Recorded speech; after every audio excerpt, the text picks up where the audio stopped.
everyone, and welcome to the 2021 VMblog Mega Series. In this session, we're hanging out in the virtualization and cloud computing topic, and we're joined today by Brad Parks, the Chief Marketing Officer at Morpheus Data. Welcome, Brad. Marketing, it deducts 65 IQ points when most people hear that title. So in my own defense, engineering by trade, product manager, I like to say I was the engineer with the least social anxiety and the best PowerPoint skills, but hopefully we can make this a meaty topic that everybody gets something out of. Completely understand. So I know, it goes back a ways. We've done plenty of videos and had many conversations with you over the years. And so glad today that you're able to catch up with you. Maybe get us up to speed on things. What does the company look like in 2021? And tell us how things have changed since we last met, which I think was at VMworld 2019.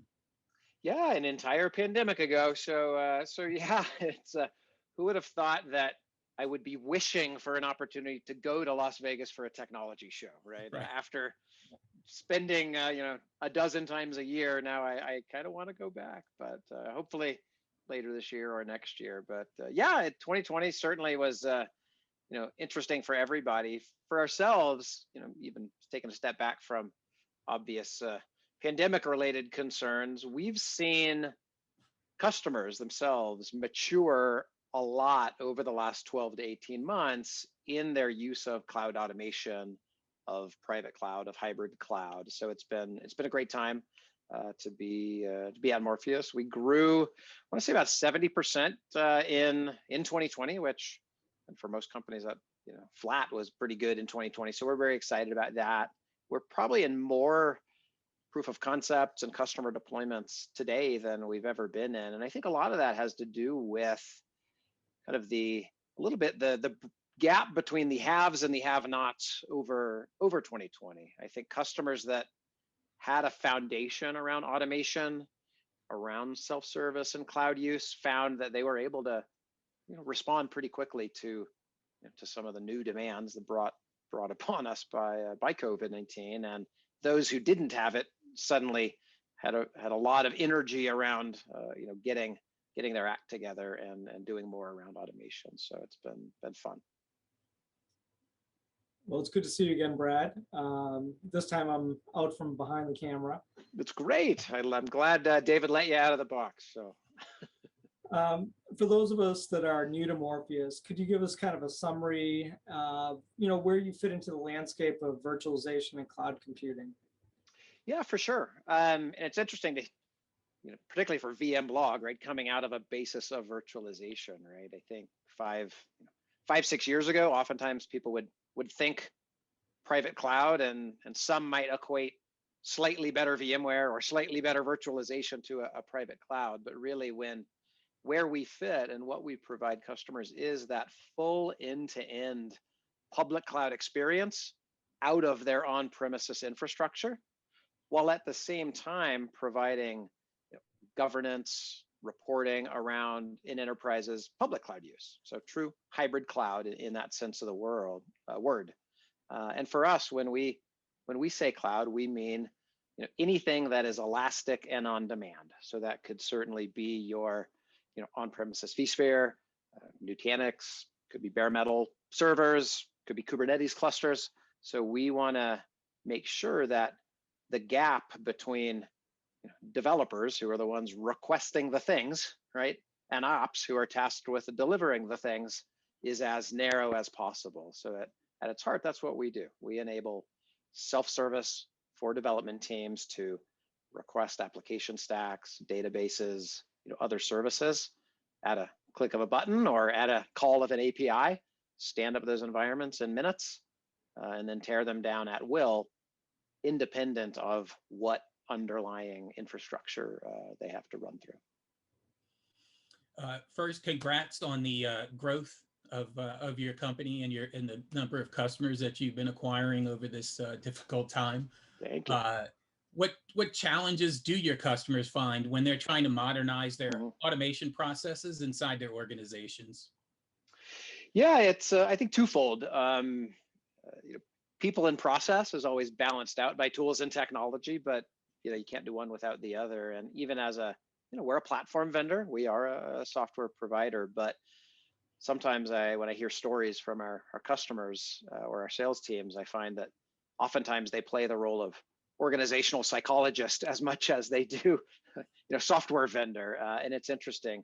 Hybrid cloud and DevOps are kind of at the nexus of organizational tension in a lot of ways. And we just had actually an internal event for our team last week, but we had the VP of infrastructure from one of our larger customers come in just to help share his own story from the inside. And he described a scenario that I've heard from many others.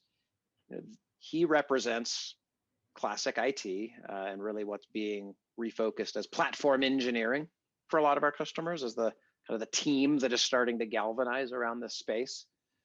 But his internal stakeholders who get a vote in how he manages that exercise include obviously security team has their KPIs and their set of concerns.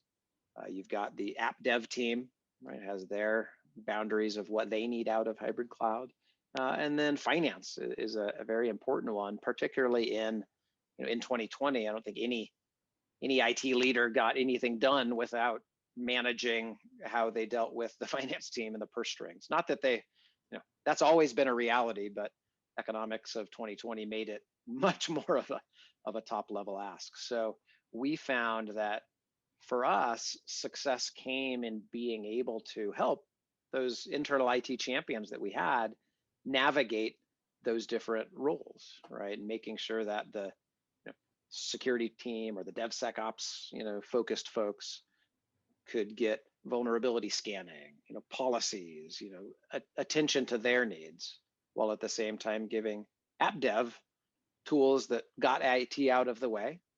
And then lastly, giving finance teams reporting and chargeback and showback.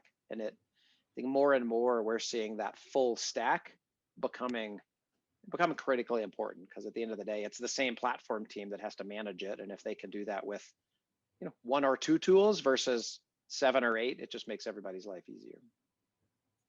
Now, obviously, we've talked about how the world has kind of changed in the past year. Have you seen any major new trends over the last 12 months that you would think would impact the market for 2021? Yeah, I think trends are interesting.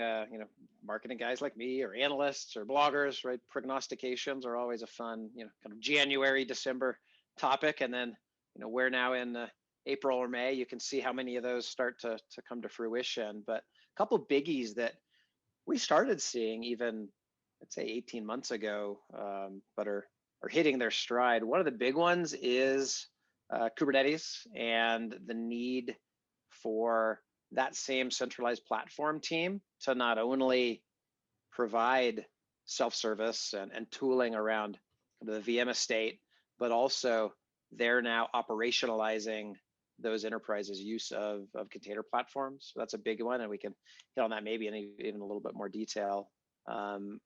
Second big trend we've seen is, I think, the change in how our customers are thinking about private cloud. I think at this point, we specialize in dealing with kind of large and mid-sized enterprise. These are organizations who they've now had a taste of the public cloud, right? They have teams who've spent a year or two refactoring applications, working in the public cloud. Now, as they turn their attention back to other parts of their application portfolio, those development teams' expectation out of what a private cloud should be is very different than what it was 5, 6, 7 years ago, right? They're demanding, infrastructure as code. Do you have a Terraform provider? How do I do all this programmatically as part of my development pipeline versus 6, 7 years ago? Again, a basic self-service maybe was good enough. Why that's kind of fun for us is it really speaks to where we got our start as a company was around developer enablement. So it's nice to see the market at large start to catch up with our design center, and that probably speaks to why we have seen some good growth over the last year. And how have you seen the shift to containers change the dynamics of hybrid cloud automation? Yeah, yeah, touching on that one in a little bit more detail. Certainly, you've got the big dogs, thinking about how does Tanzu start to do that. Certainly, VMware's done doing their work to make sure they don't lose their their market and their grip on IT by bringing containers to the fore within vSphere. On the other hand, you've got Red Hat certainly was big early push into the Kubernetes landscape with OpenShift. Got Rancher that got acquired by SUSE. So I think what's interesting is Morpheus itself started life as a container orchestrator, right? The guys that wrote the platform for themselves were a bunch of Docker, Docker nerds. They were doing LXC containers themselves, built a lot of the tooling. But 6 years ago, when we first really came to market, started talking to enterprise IT leaders, they scratched their heads and said, container what? They just weren't quite there from a maturity perspective.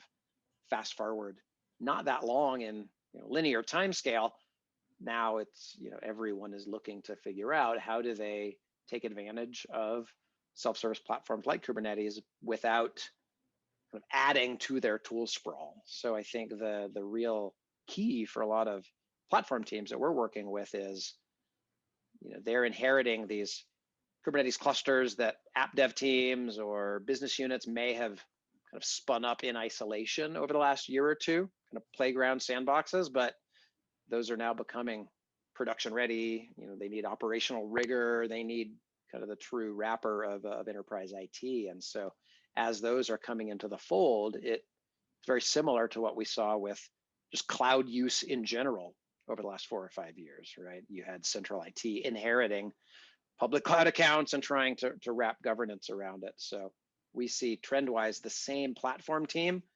is trying to manage full private cloud. They're trying to govern public cloud access.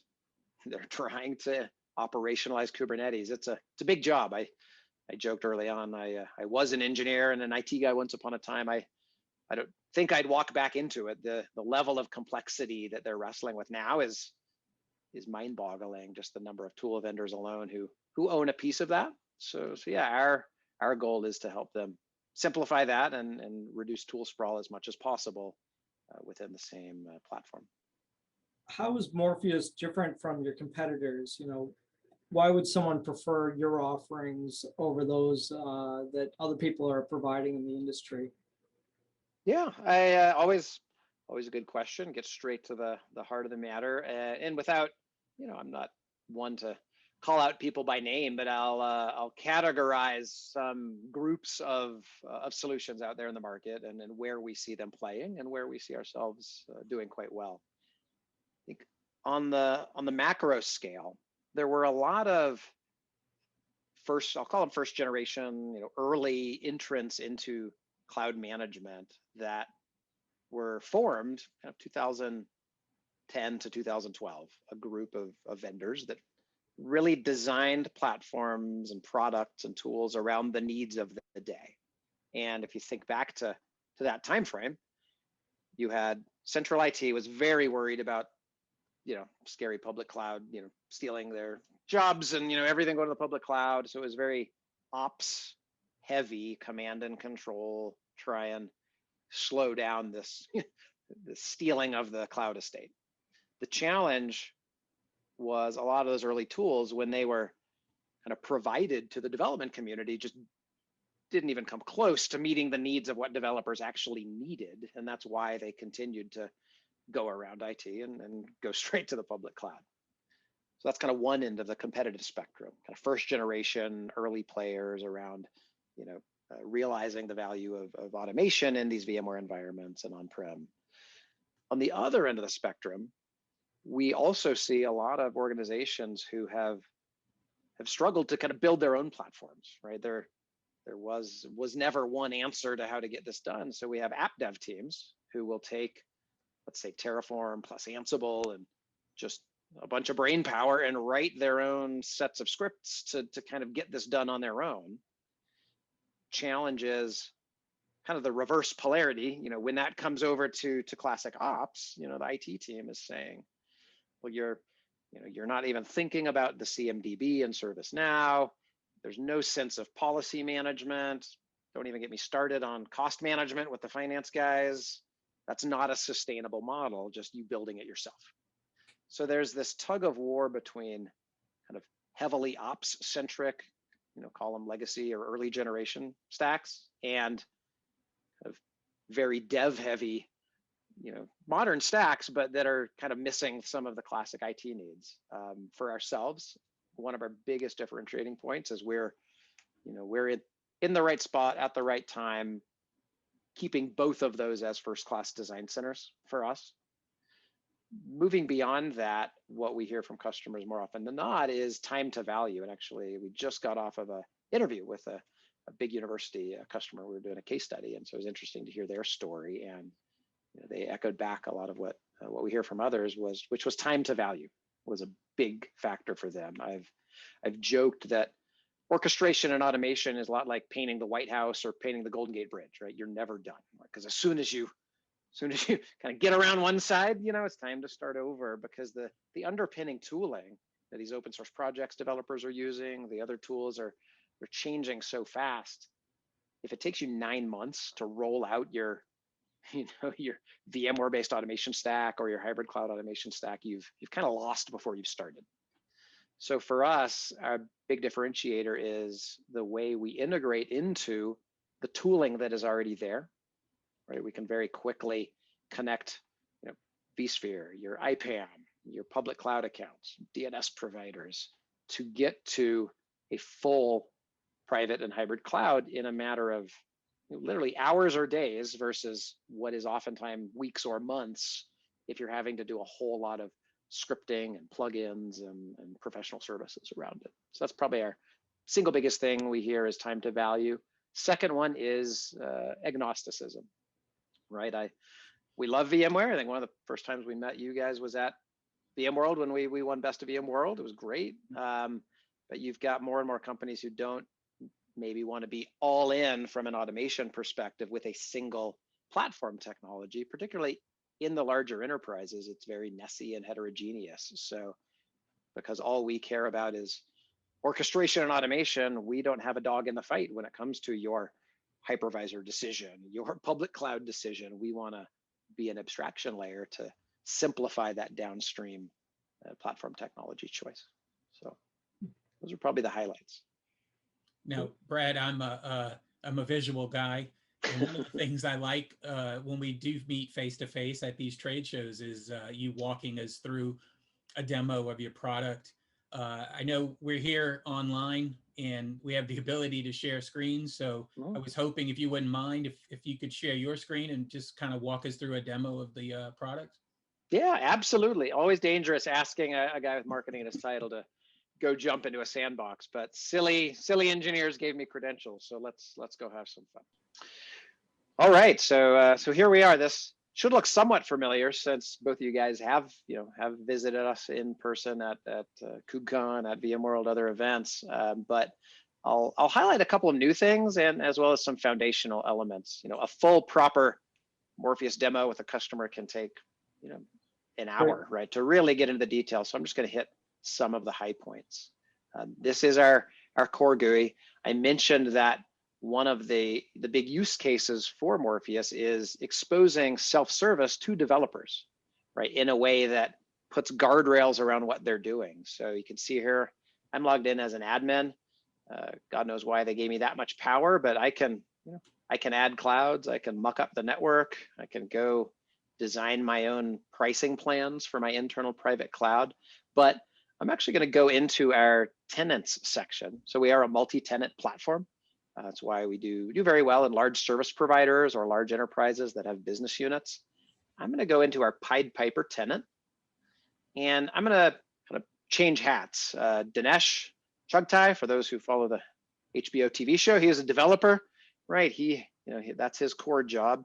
I'm going to go in to Dinesh, and I'm actually going to impersonate him and look at what role-based access does if Dinesh were logging into Morpheus. And a couple of things happen. First, the white label gets applied. Nothing that magical about that, but more importantly, he doesn't have the administration drop down. He doesn't have infrastructure. He really just needs to think about standing up a test environment, doing QA, making sure when his code gets built in Jenkins, it's able to call Morpheus and stand up an environment to go run against. For that, his main interface is our catalog, right?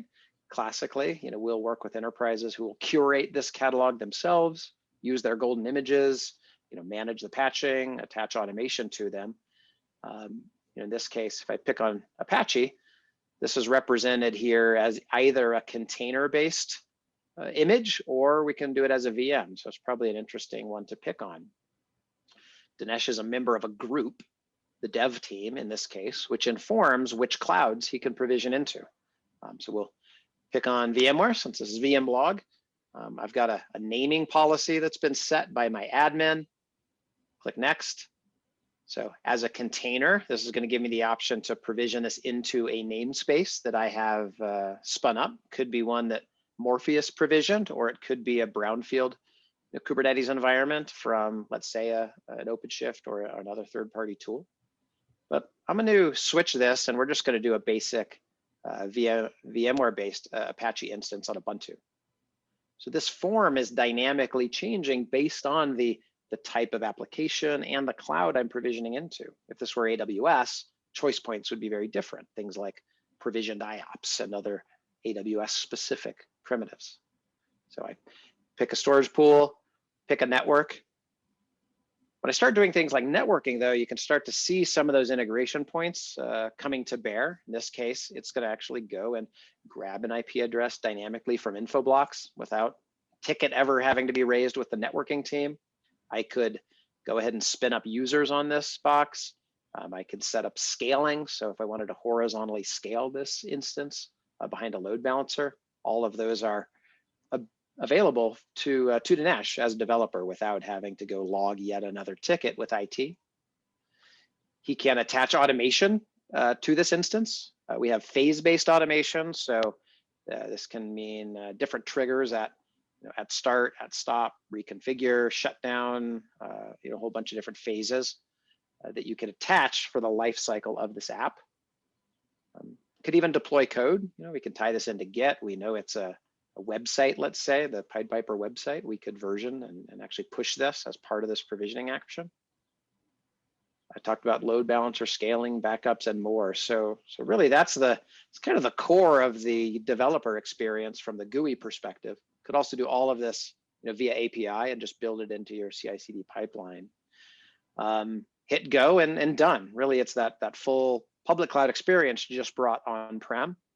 And he'd have the same experience if he was provisioning into AWS, Azure, GCP. And this allows ops to wrap guardrails and policy around what Dinesh is doing.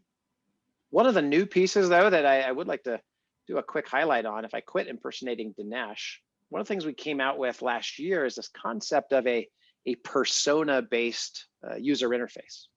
So we have customers now, let's say big university is a good example, where the end user for Morpheus is not an application developer or an ops person. In the university's case, it could be a grad student who just needs a database cluster spun up because he's helping a professor with an analytics run, right? They may not need all of those knobs and dials that I showed in that previous example. So for them, we have actually rolled out this service catalog interface. So this could be the primary or only interface that a given user or user group is given. And it's a fully persona-based user interface. In this case, looks a lot like a basic shopping cart, right? If I go in here, I see my catalog looks a lot different. The options that I'm given can be curated by the administrator, and you can expose, only a small handful of input fields. You can use markdown syntax to kind of describe these. If you want someone to have no inputs and just hit a big red easy button and go get a deployment, that's the level of simplicity we can bring for these non-technology users who are now also needing self-service from IT. Goes into my shopping cart, simply review my order, and I'm done. So that was a big big update. We've also recently released in beta a virtual desktop persona interface. That's something that's actually coming out in GA in the coming weeks, and might be worth a separate blog or a discussion with you, David, on that, because it's an interesting one when you think about enabling developers that can also extend to their development environments themselves. We've had a lot of interest from our existing customers in this just since it went beta last month.